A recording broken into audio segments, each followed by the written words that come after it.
Yang pertama, apa itu kontemporer? Kontemporer sendiri mempunyai pengertian secara umum dan menurut ahli. Dan secara umum, seni rupa kontemporer berarti seni rupa yang diciptakan terikat pada berbagai konteks ruang dan waktu yang menyelimuti seniman, audiens, dan medianya. Istilah kontemporer sendiri berasal dari bahasa Inggris, yaitu contemporary, yang berarti apa-apa atau mereka yang hidup pada masa yang bersamaan. Artinya, seni rupa kontemporer bersifat kekinian karena diciptakan di masa yang masih bersamaan. Selanjutnya yaitu pengertian seni rupa kontemporer menurut ahli. Menurut salah seorang pemerhati seni yaitu Yasraf Amir Piliang menyebutkan bahwa pengertian seni kontemporer adalah seni yang dibuat lebih kepada masa kini atau bersifat modern. Sedangkan dilihat dari etimologi atau sejarah, katanya terdiri dari dua kata, yaitu ko dan tempo, di mana ko bermakna bersama dan tempo artinya waktu. Sehingga secara harfiah, seni kontemporer dapat diartikan sebagai seni yang berjalan sebagai refleksi waktu yang sedang dilakoni. Selanjutnya ada sejarah seni rupa kontemporer di Barat. Wacana seni rupa kontemporer dimulai dengan menunjukkan pada berakhirnya era modernisme dalam seni rupa. Sebab-sebab terjadinya krisis itu diantaranya adalah penciptaan karya seni rupa yang menjadi terlalu mudah. Setiap gaya dari sebuah karya yang baru saja diciptakan seolah-olah telah ada sebelumnya. Kritikus seni Harold Rosenberg menyebut fenomena tersebut dengan istilah déjà vu dalam bahasa Perancis yang berarti pernah dilihat. Maka berakhirlah periodisasi seni rupa modern yang sudah tidak relevan lagi dengan berbagai karya baru yang tercipta pada masa itu. Berakhirnya era seni rupa modern memunculkan kebutuhan untuk terminologi baru. Muncullah istilah postmodernisme sebagai penggantinya. Kemudian istilah itu dipakai dalam praktik seni rupa di Barat, yaitu karya seni yang cenderung dengan masa postmodern. Selanjutnya ada ciri dan sifat seni rupa kontemporer. Yang pertama, tidak adanya sekat antara berbagai disiplin seni dengan meleburnya batas-batas antara seni lukis, patung, kriya, teater, musik, dan sebagainya. Selanjutnya ada sebaliknya, isu-isu yang diwacanakan adalah kesetaraan antara etnis dan gender, HAM, lingkungan hidup, nilai tradisi, dan persatuan. Keberagaman yang lain memiliki gairah realistik yang berkaitan dengan mantra sosial dan politik sebagai tesis. Karena sifatnya yang masih radikal dan kontroversial, seni kontemporer cenderung diminati media massa untuk dijadikan komoditas pewacanaan sebagai aktualitas berita dengan isu terkini dan fashionable, mengutamakan jenis media seni baru seperti instalasi performance art, video, dan sebagainya, tidak mendiskriminasi dan menerima karya populer sebagai wujud seni. Selanjutnya ada fungsi dan tujuan seni kontemporer. Fungsinya terdiri dari fungsi individu dan fungsi sosial. Yang pertama ada fungsi individu. Manusia terdiri dari unsur-unsur fisik dan psikis. Unsur psikis merupakan emosi. Fungsi individu selanjutnya telah dibagi dengan fungsi yang memenuhi kebutuhan emosional dan fisik. Seni secara fisik, fungsi ini sebagian besar dipenuhi melalui penggunaan seni yang berkaitan dengan fisik seperti perabot baju, rumah, musik, dan lain-lainnya.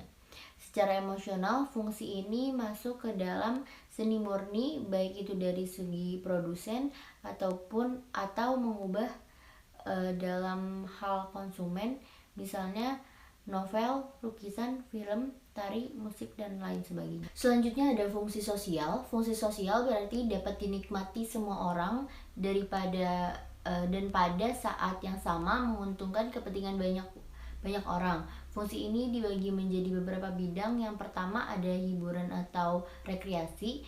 Seni yang dapat digunakan sebagai sarana untuk mengurangi kesedihan atau mengurangi kebosanan. Hal ini dapat menjadi misalnya saat kita melihat film, tarian, komedi, dan musik.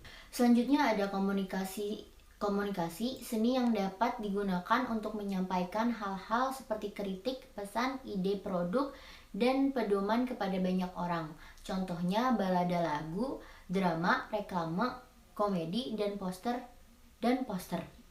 Yang ketiga ada pendidikan. Pendidikan juga merupakan salah satu seni sebagai sarana untuk mendukungnya. Contoh gambar ilustrasi, dokumenter atau film ilmiah, buku-buku pelajaran, dokumenter ilmiah, lagu anak-anak, poster ilmiah, dan foto, dan lain sebagainya. Dan yang terakhir ada keagamaan atau religius. Karya seni yang dapat digunakan sebagai pesan atau ciri agama. Contohnya seperti kaligrafi, pakaian muslimah atau muslim, dekorasi atau arsitektur tempat ibadah, lagu-lagu spiritual, dan lain. Selanjutnya saya akan membacakan contoh-contoh dari seni kontemporer. Yang pertama ada instalasi. Instalasi merupakan karya seni rupa yang dibuat dengan menggabungkan berbagai media baik 2 dimensi ataupun 3 dimensi dan tidak terbatas pada pengelompokan jenis seni rupa sehingga membentuk kesatuan yang baru. Yang kedua ada happening art. Happening art merupakan hasil kombinasi antara pameran seni rupa dan pertunjukan teatrikal. Biasanya bentuk seni ini akan menghindari penggunaan unsur-unsur teater tradisional seperti alur cerita, karakter pemain, dan adegan. Yang ketiga ada performance art. Banyak di antara kita yang sering keliru tentang membedakan antara performance art dengan happening art. Performance art memang hampir sama dengan happening art. Yang selanjutnya ada video art. Video art ini muncul di era masa kini yang mengacu pada tahun 1970-an sampai saat ini. Intinya video art berfungsi menampilkan gambar bergerak pada layar monitor. Dan yang terakhir ada video mapping. Video mapping merupakan kolaborasi antara 2 jenis seni rupa yang salah satunya ialah video art dan menggunakan proyektor pada jenis seni lainnya. Assalamualaikum warahmatullahi wabarakatuh. Perkenalkan, nama saya Rizky. Saya dari kelas 11 IPA 5. Di sesi kali ini saya akan melanjutkan presentasi dari rekan saya yaitu Syifa Nisa. Di sesi kali ini saya akan menjelaskan tokoh, teknik, dan media alat pada seni aliran kontemporer. Oke, yang pertama-tama saya akan menjelaskan terlebih dahulu tokoh-tokoh kontemporer. Nah, sebelum saya lebih lanjut, saya ingin memberitahu dulu. Tokoh-tokoh kontemporer ini merupakan tokoh-tokoh yang terkenal dari luar negeri ataupun dari dalam negeri. Oke, yang pertama ada Indigo Gorillaz. Ya, jadi Indigo Gorillaz merupakan pasangan 2 seniman Yogyakarta yang didirikan tahun 1999. Mereka adalah Santi Ertiawanti dan Diat Miko, atau lebih kita kenalnya itu adalah Niko Bawono. Nah, keunikan karyanya ini, mereka tuh berhasil membawa mereka untuk merajai galeri internasional. Karya-karya Indigo Gorillaz berhasil menjadi koleksi dari Singapore Art Museum Singapore and Guangdong Museum of Art Tiongkok. 2 ini mereka juga pernah menggelar pameran tunggalnya yang berjudul Gastronaut Looking Food di Den Haag, Belanda. Lalu pada tahun 2008 Indigo Gorillaz ikut meramaikan dan melakukan pameran bersama di collateral event dari 54 tahun Art Exhibition Biennale Future Past from Asia to the World di Italia dan Sticker Expo pada tahun 2008 di Brazil. Tokoh yang kedua yaitu adalah Eko Nugroho. Dari namanya saja sudah terlihat ya bahwa beliau adalah orang Indonesia. Ya, jadi Eko Nugroho lebih dikenal ya dari seniman asal Yogyakarta yang satu ini. Tidak hanya di dalam negeri, nama seorang Eko Nugroho juga kerap terdengar di dunia seni internasional. Bagaimana tidak gitu. Ia kerap kali turut serta dalam pameran seni internasional di seluruh kelas Tropen Museum Amsterdam atau di Belanda, Asiatic Society Museum New York, Contemporary Art Center New Orleans, Haus der Kulturen der Welt Berlin, dan sebagainya. Membanggakannya lagi, karya desain dari Eko Nugroho ini, beliau merupakan kelahiran tahun 1977. Ini dipakai oleh Merck kenamaan dunia Louis Vuitton untuk model craft koleksi terbarunya. Dan pada tahun 2014, yaitu bulan September, ia pun ikut memamerkan karyanya di Gwangju Biennale Foundation Korea Selatan.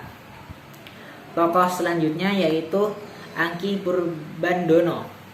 Nah, Angki Purbandono ini juga merupakan tokoh dari dalam negeri.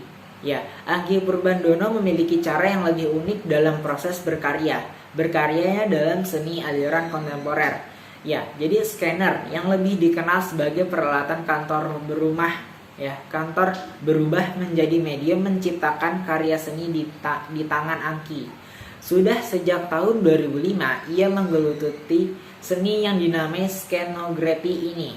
Awalnya, penggunaan scanner sebagai medium berkarya ini berangkat dari keinginannya untuk menghadirkan satu cara baru dalam menciptakan karya fotografi, yang dimana karya fotografi ini sangat mungkin diciptakan tanpa menggunakan kamera seperti itu. Lalu ada aliran jenis seni ini terbilang langka di tanah air kita. Keberaniannya si Angki Purbandono ini dalam memainkan sudut pandang yang baru dalam praktik fotografi inilah yang kemudian sukses membuat fotografi beliau berhasil masuk ke dalam dunia seni rupa kontemporer. Dari kegigihannya itu, Angki Purbandono ini menampilkan pameran tunggalnya The Swimmers di Mizuma Gallery Singapura. Oke, tokoh yang selanjutnya yaitu Heri Dono. Heri Dono ini juga merupakan seniman dalam negeri, ya. Dan Heri Dono ini tuh tidak perlu diragukan lagi karena karyanya ini merupakan sangat membuat menarik perhatian. Beliau kelahiran tahun 1960 di Jakarta 12 Juli. Karyanya ini sukses menarik masyarakat Inggris yang dipamerkan pada 14 Oktober 24 hingga 24 November tahun 2011 lalu. Karirnya terus melambung ke berbagai pameran, mulai dari pameran bersama maupun tunggal di seluruh penjuru dunia. Banyak karena menariknya dari seni Heri Dono ini, banyak media yang ia gunakan untuk berkarya. Namun pilihannya sering jatuh pada karya instalasi yang menggunakan materi-materi sehari-hari dan berteknologi sederhana. Di tahun ini, tepatnya Juni 2014 kemarin, Heri Dono menggelar pameran tunggal sekaligus peluncuran buku dalam ajang seni rupa berjudul The World and I, Heri Dono Art Odyssey. Tokoh selanjutnya yaitu Agus Suwaj. Nah, Agus Suwaj ini merupakan seniman yang kerap menggunakan foto dirinya sendiri, ya, dalam berbagai pose dan latar belakang untuk menyampaikan kritik atau isu sosial politik di sekitarnya. Agus Suwaj namanya lahir di Purworejo, Indonesia pada tahun 1959. Ia berhasil lulus dari Institut Teknologi Bandung atau yang lebih kita kenal ITB, jurusan desain grafis pada tahun 1986. Lalu pada tahun 2009 ia menyelenggarakan sebuah pameran retrospektif yang berjudul Still Crazy After All These Years di Yogyakarta, Indonesia. Tidak hanya dalam kancah domestik, mahakaryanya juga kerap warawiri atau rame atau heboh dalam berbagai pameran seni kontemporer penting seperti Awas, ya, yang judulnya itu Awas, Recent Art of from Indonesia, Australia tahun 1999. Selanjutnya adalah Negotiating Home, History and Nation, dua dekade dari contemporary art from dari Asia Tenggara pada tahun 1999. hingga 2010 di Singapura, di Museum Singapura pada tahun 2011, dan yang berjudul SIP Indonesian Art Today. Selanjutnya saya akan menjelaskan metode atau teknik dan media alat yang digunakan dalam aliran seni kontemporer. Yang sebelumnya saya akan menjelaskan terlebih dahulu keunikan gagasan yang ada pada aliran seni kontemporer. Ya, jadi gagasan adalah ide kreatif dalam menciptakan suatu karya. Gagasan atau ide dalam seni rupa merupakan buah pikiran untuk menciptakan suatu karya seni rupa. Gagasan untuk membuat suatu karya akan tercetus bila disebabkan karena kebutuhan jasmani dan rohani. Keunikan gagasan berkarya seni rupa kontemporer adalah selalu menggali inspirasi dan berkreasi atau menciptakan sebuah hal yang baru. Kreativitas seni rupa kontemporer ini itu memiliki ciri-ciri tersendiri. Yang pertama adalah unik atau tidak memiliki persamaan dengan karya lainnya. Yang kedua adalah individual, bersifat pribadi atau perserokongan. Yang ketiga adalah universal atau diperuntuk semua orang atau masyarakat luas. Yang keempat adalah ekspresif atau ungkapan perasaan atau curahan jiwa dari seorang seniman tersebut. Yang kelima adalah survival atau berlangsung sepanjang zaman atau bersifat abadi.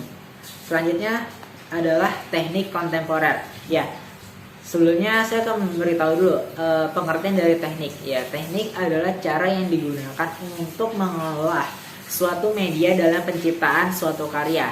Teknik berkarya seni rupa kontemporer sangat dipengaruhi oleh bahan dan alat yang digunakan membuat karya seni.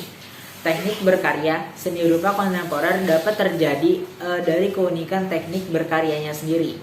Seni rupa kontemporer tidak pernah mengutamakan perangkat yang mewah, baik tempat, kostum para pemain maupun properti. Yang diutamakan dari seni rupa kontemporer ini adalah ide atau gagasan yang orisinil dan baru, sehingga karya pertunjukannya itu menjadi pengetahuan bagi penontonnya atau audiensnya. Selanjutnya adalah media alat dan bahan dalam pembuatan seni rupa kontemporer. Yang pertama ini adalah media alat dan bahan secara umum ya. Yang pertama adalah pensil, yang kedua adalah pastel, ketiga krayon, keempat spidol, yang kelima pensil warna, yang keenam cat poster, yang ketujuh tinta bak, yang kedelapan cat minyak, yang kesembilan kanvas dan spandruk, yang kesepuluh kuas, dan yang terakhir adalah palet.